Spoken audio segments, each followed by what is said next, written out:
Buenos días, buenas tardes, buenas noches. Bienvenidos a mi canal. Mi nombre es María Magdalena, soy psicóloga clínica.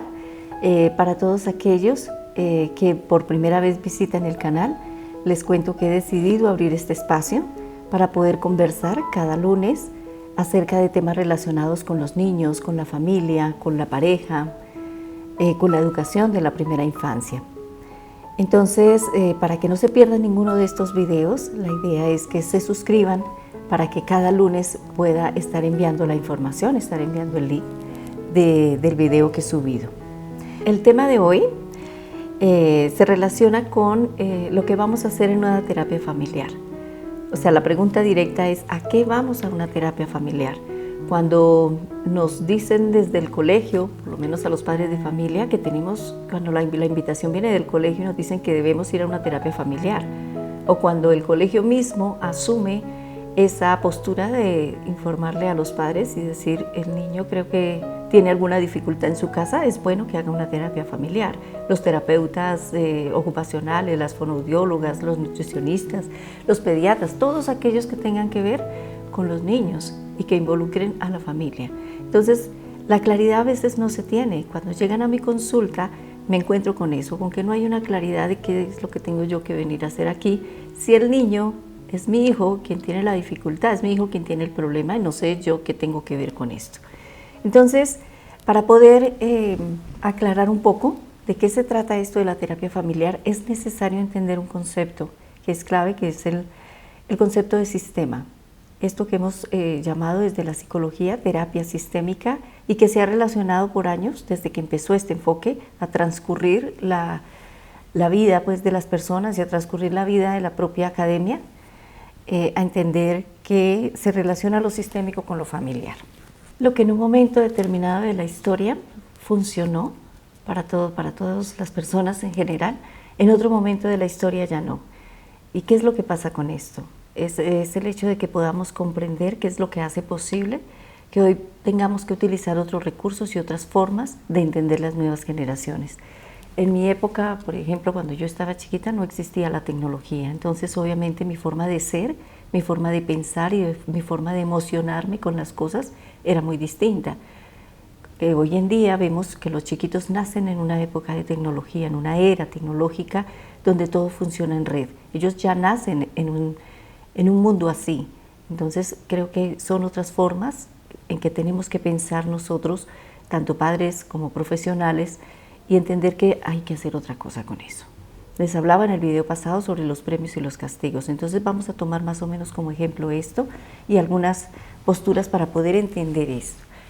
Desde la academia nos hemos acostumbrado a hablar de pronto de ciertas maneras que a veces solamente el gremio de la academia entiende. Y hay una cosa que es necesario tener claro, que la psicología es quizás una de las disciplinas que más atraviesa la vida cotidiana de las personas, la que más permea la vida cotidiana. Todo el tiempo estamos hablando de emociones, de vínculos, de relaciones, de lo que yo estoy pensando todo el día, de la forma como me estoy narrando todo el día. Entonces, es una disciplina que nos pertenece a todos. Es una disciplina que es necesario que todos, de cierta manera, entendamos qué es lo que pasa en un sitio específico que es el consultorio de un psicólogo. Allá parece que estuviera pasando algo muy extraño que transforma a la gente. Y realmente no, es bueno entender esto. Por lo mismo, es bueno entender qué es lo que pasa allí. Bien, entonces cuando yo tengo claro que es un momento histórico distinto y tengo claro que tengo que hacer algo con eso, como académico, comienzo a formularme nuevas perspectivas y comienzo a hacer análisis de fenómenos. Y uno de esos fenómenos es este, ya no nos funciona lo que antes sí funcionaba. Se reúnen académicos de todo tipo, no solamente psicólogos, porque esto no es solamente de una disciplina y eso hay que tenerlo claro. Entonces son psicólogos, son físicos, son químicos, son biólogos, son antropólogos, son sociólogos. Es una gama de profesionales haciendo estudios profundos sobre cómo funcionan los sistemas y esto cómo tiene que ver con las relaciones humanas. Eso es básico. Y estos estudios hacen, obviamente, procesos evolutivos en las formas de entendernos como seres humanos. Entonces, este concepto de sistema, que palabras más, palabras menos, podemos definirlo de una manera sencilla. Seguramente, si algún académico me está escuchando ahora, dirá, pero ¿qué es esta simplicidad? ¿No? pero creo que al público al que está dirigido necesita entenderlo simple, la manera más simple, más sencilla que lo podamos comprender. Entonces es como, ¿qué es un sistema? Es un grupo, es un elemento, es un grupo de personas en una continua interacción. Esta interacción es totalmente dinámica y es poder comprender cómo uno de estas personas puede tener la capacidad de influir dentro de la totalidad del grupo, o cuando a su vez esta totalidad del grupo tiene la capacidad de influir en esta sola persona.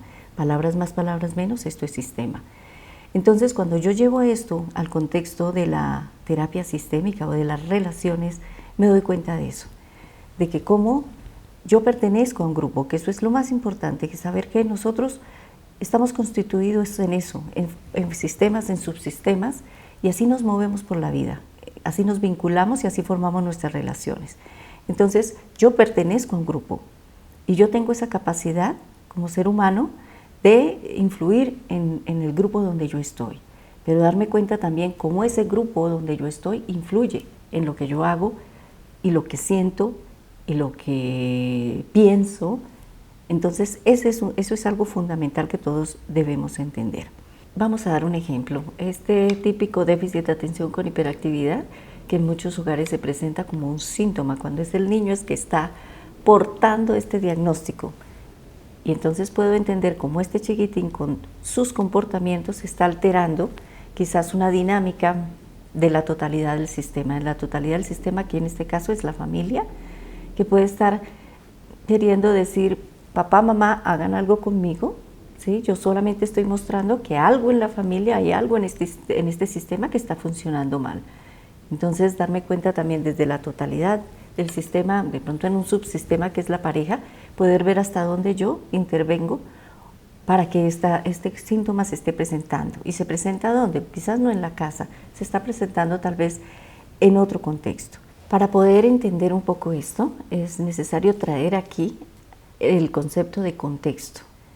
Contexto simplemente nos determina lo que está bien o lo que está mal en un lugar. Esta palabra contexto nos determina las reglas que hay en un lugar específico. Esto es importante tenerlo en cuenta. Para la terapia sistémica, digamos que no existe algo bueno o algo malo en sí mismo, sino que el problema se va a determinar dependiendo de dónde yo estoy ubicado, de qué sitio, dónde está el problema, o mejor, ¿para quién es problema un problema? Eso es absolutamente importante tenerlo claro. Entonces, no es coherente que yo vaya a una discoteca pues a leer o a meditar, ¿sí? No es coherente que yo vaya a una iglesia a bailar o que vaya a gritar o que vaya a hacer un discurso. No, es coherente en el sentido de que el contexto determina las reglas de ese lugar y cómo yo hago unos procesos adaptativos y me fijo de cómo debo actuar o no actuar en determinado momento. Eso es vital cuando se habla de la terapia sistémica o de lo que yo voy a hacer en un lugar específico, cuando es válido o cuando no. Hay algo importante con esto y es cuando los valores de la familia se han creado alrededor, por ejemplo, de cómo el niño lo enseño yo a que hable, a que argumente, a que tenga un criterio y a que tenga firmeza frente a las decisiones que va tomando y las sepa defender. A veces hay valores en las familias que se constituyen de esa manera. Y cuando vamos a un colegio donde de pronto es posible, primen otra serie de normas, otra serie de reglas, eso no sea tan bien visto. Entonces comenzamos a tener ciertas diferencias, a darme cuenta de que en vez de que el colegio entienda que es un chico que tiene ciertas características para defender ideas, entonces resulta ser este chico al que se le rotula con negativista desafiante, por ejemplo. Entonces es mirar despacito qué es lo que está pasando en cada uno de los contextos y por qué para este contexto educativo, bajo una normatividad específica, este chico no está funcionando. Entonces son ese tipo de cosas las que miramos. ¿Para quién es problema un problema? Y es vital desde la terapia sistémica ver o centrarnos un poco en la palabra contexto y mirar el contexto de frente. Eso es importante. Como les decía, los científicos que comenzaron a estudiar este nuevo enfoque, ¿qué hacían para poder decir este enfoque funciona en este momento histórico determinado? Comenzaban a darse cuenta de cuando un chiquito, por decir algo, llega a un momento, a un contexto específico y hay ciertas personas allí que lo que hacen es disparar ciertos comportamientos. Y cuando se van ciertas personas y este chiquito hace ya otra cosa. Cuando llega la abuela, ¿qué pasa cuando llega la abuela? ¿Cómo se comporta? Pero resulta que si llega el papá, así esté la abuela, entonces ya manifiesta otro tipo de comportamiento. Es justamente darnos cuenta qué es lo que pasa en el ambiente o qué es lo que pasa en los contextos donde el niño está y que puede disparar o no disparar ciertas formas de comportarse o ciertas formas de emocionarse o ciertas formas de pensar. Eso es básico y eso fue lo que comenzaron a estudiar los grandes investigadores que hoy hablan de la terapia sistémica. Bien, dentro de los autores que más le han aportado a la terapia sistémica, hay uno que para mi gusto es fenomenal. Él es Gregory Bateson, él es un antropólogo, o mejor un pensador. Él le ha aportado muchísimo a las ciencias humanas, a las ciencias sociales, y lo traigo aquí para que nos demos cuenta cómo él desde su orilla, que fue como antropólogo en sus estudios, en sus viajes, en sus investigaciones, lo que hacía era observar, lo que hacía era mirar en grupos sociales específicos, en tribus, cómo era la interacción de las personas. Él podía darse cuenta qué pasaba entre ellos. Él no iba a mirar si la persona estaba enferma, si la persona estaba loca, como se podría definir, sino miraba justamente era la interacción. Él se daba cuenta, por ejemplo, de que personas que se sanaban estando trabajando en una terapia individual y que cuando tenían que retornar nuevamente a sus casas, tenían que interactuar nuevamente con su familia, se disparaban otra vez los síntomas. Entonces eran investigaciones de este tipo lo que se hacían. Parece simple verlo, esto tenía una profundidad enorme, pero justamente de ahí, de estas observaciones de la interacción, o mejor, del sentido que tiene el relacionarme con otro, ¿para qué servía esto? ¿Qué pasaba cuando llegaban ciertas personas, lo que explicaba hace un ratico? ¿Qué pasaba con los comportamientos de otras? Era comenzar a movernos en ese momento de esa manera y por esto el concepto de sistema. Entonces todo esto me sirve a mí para que podamos entender ¿a qué va uno a terapia familiar? Entonces, si es así, si así son las cosas, ¿qué hace un psicólogo allá? Entonces, la pregunta tiene que ver mucho con el síntoma, con el niño que porta una situación que él prácticamente está mostrándole a la familia, es como un chivo expiatorio que le dice a la familia, yo me sacrifico para que podamos entender que aquí hay algo que está mal. Entonces, ¿qué es lo primero que hago yo en terapia? Observar la estructura de la familia. Para mí es clave darme cuenta cuál es la posición que cada una de las personas ocupan cuando llegan a un espacio como este, que es mi consultorio. Eso es lo primero, observar, mirar. Entonces, para ir resolviendo la pregunta de a qué vamos a terapia familiar o qué es lo que se hace en un espacio como ese. Entonces, en primera instancia, comenzamos a pensar en qué es lo que comunicamos y cómo lo comunicamos. A veces quedarme quieto, no decir nada, también es comunicar. No es el hecho de que yo diga cosas, sino es más bien qué es lo que yo hago con las cosas. Muchas veces no es lo que yo digo, sino es lo que yo hago con lo que me está pasando, cómo me muevo. Esto en términos de comunicación tiene que ver con los metalenguajes, ¿no? Como yo manifiesto lo que yo quiero, lo que mi voz no dice, lo manifiesta el cuerpo. Ese lenguaje no verbal que se interpreta desde un espacio así como este. Entonces, por ejemplo, llega el esposo, llega la pareja. Ah, no, pero es que yo adoro a mi esposa, pero la posición que ubica en el espacio es muy lejana a ella. Entonces, si yo tengo un sofá, se sienta la esposa y el esposo está en la otra extrema y ojalá que haya algo en la mitad, ojalá si son los hijos mejor, ¿no? Entonces supongo cojines, me ubico o cojo un cojín o mis hijos rápidamente se ubican en el centro. Pero yo amo a mi esposa y es lo más importante para mí. Entonces es como yo manifiesto con mi comportamiento no verbal o con mis metalenguajes lo que está pasando en una dinámica familiar. Esas lecturas son muy importantes. Entonces, esa es una parte. La otra es cómo yo pongo a circular el problema. Esa es otra segunda parte de la terapia familiar. ¿Cómo circulo el problema? Como si el niño llega con el portador del síntoma, cómo yo fácilmente puedo observar cómo ese síntoma va pasando de miembro en miembro y puedo quererle decir a la familia para que nos demos cuenta que él solamente está diciendo, como decía hace un momentico, Yo estoy aquí y estoy sacrificándome para que todos entendamos que todos andamos mal o que hay algo que simplemente está alterando el funcionamiento de la familia.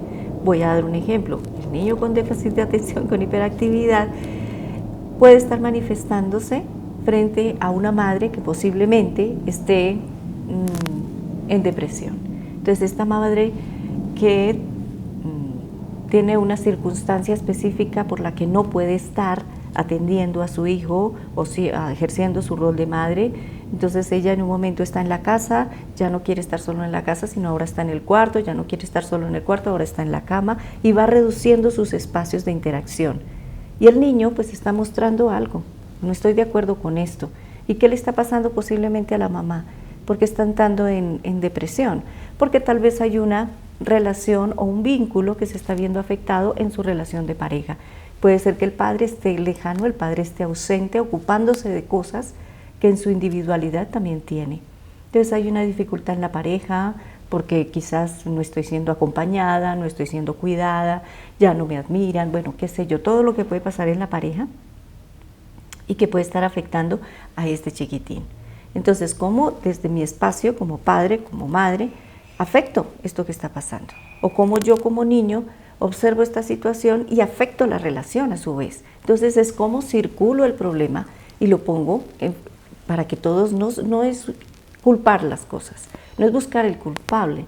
Pienso que es más bien es como asumimos cada uno un rol y nos responsabilizamos de lo que está pasando. Eso es lo que hacemos en terapia familiar, desde ahí, desde esa postura. Hay otra cosa importantísima que también hacemos y es que tradicionalmente la psicología se crea desde el déficit, desde lo más malo que tenga el ser humano y tomando el déficit o tomando la enfermedad poder hacer algo con eso. Cuando nacen o cuando emergen las ciencias humanas y sociales haciendo algo diferente y entendiendo fenómenos sociales diferentes, lo que hacen es esto, es entender dónde están las capacidades de los seres humanos y sobre todo dónde están los recursos de los seres humanos para poder enfrentar las situaciones. Eso también lo hacemos en terapia. No es buscar el déficit, es buscar dónde está justamente la capacidad, la valía, el poder de autonomía, ese poder de libertad que todos tenemos, todos como seres humanos tenemos. Eso es lo que buscamos. Y de ahí comenzar a mirarnos de una manera distinta. Porque si yo me paro en un drama, si yo me paro en el déficit, yo no puedo ver la solución. Pero si me paro en otra postura, en la postura de la creatividad, por ejemplo, en la postura de la autonomía, en que yo tengo muchos recursos, solo tengo que abrir mi abanico de posibilidades y escoger hacia por dónde quiero empezar el camino para mirarme distinto. Entonces, ¿qué hace una familia en terapia? Una familia en terapia va a darse cuenta cuál es su participación en la dinámica, cómo él está participando en un déficit de atención con hiperactividad, cómo la madre está participando en eso, cómo el vínculo que hay entre los dos como pareja forma parte de lo que el niño está viendo y que puede manifestarse en un síntoma. Eso es lo que hacemos en terapia familiar. Para ir cerrando, vamos mirando que hay otra cosa vital aquí que observamos y es el lugar que ocupa cada uno de los miembros. Una cosa es que yo diga que soy el papá y otra cosa que yo diga que soy la mamá, pero realmente ¿cuál es el rol que ejerzo? Me he encontrado con muchas familias donde el papá ejerce como hijo mayor, no ejerce como papá, o sea, no se le ve la figura de papá. Y el niño va creciendo con un hermano mayor. Entonces imaginémonos cómo es crecer con un hermano mayor. Como que yo me rebelo ante mi hermano mayor y yo no le hago caso a mi hermano mayor. Pero si yo lo veo como a mi papá, las cosas son muy distintas. Entonces, ¿cómo se estableció el vínculo? ¿Qué términos hay en la relación y cómo se fueron construyendo? Y asimismo la madre, ¿no? La madre cuando ejerce como madre o ejerce como hija mayor de los hijos.